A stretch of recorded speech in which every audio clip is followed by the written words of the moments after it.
Hello everyone. రీసెంట్గా మేము world's largest film studio Ramoji film సిటీకి వెళ్ళాము. అరౌండ్ 2000 ఏకర్స్ ఏరియాలో దీన్ని కన్స్ట్రక్షన్ చేశారు. అందుకే దీనికి గిన్నెస్ వరల్డ్ రికార్డ్ కూడా వచ్చింది. మేము మెయిన్ ఎంట్రన్స్ దగ్గరికి వచ్చాము. అక్కడ కోట ద్వారంలో డోర్స్ ఓపెన్ అయ్యాయి.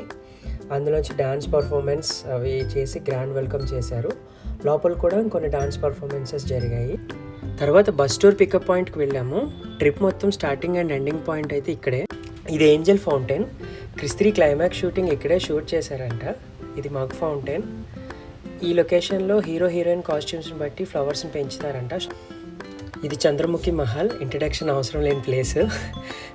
ఈ లొకేషన్స్లో Tollywood, Bollywood and other film ఇండస్ట్రీస్కి సంబంధించిన మూవీ సీన్స్ ఇక్కడ చాలా షూటింగ్స్ చేస్తారంట. సో కొన్ని అయితే ఇక్కడ జనతా గ్యారేజ్, ఏక్ నిరంజన్ లాంటి మూవీ షూట్ చేశారు. ఇదైతే సెంట్రల్ జైల్ సెట్. రీసెంట్గా వచ్చిన డాకు మహారాజ్, డీజే టిల్లు అండ్ చాలా వరకు ఓల్డ్ మూవీస్కి ఇక్కడే షూట్ చేశారంట. నెక్స్ట్ అయితే మహాభారత్ సెట్ అండి. చూడడానికి అయితే చాలా మార్వెలస్గా ఉంది. వీడియో నచ్చినట్టయితే please like, share and subscribe to our channel.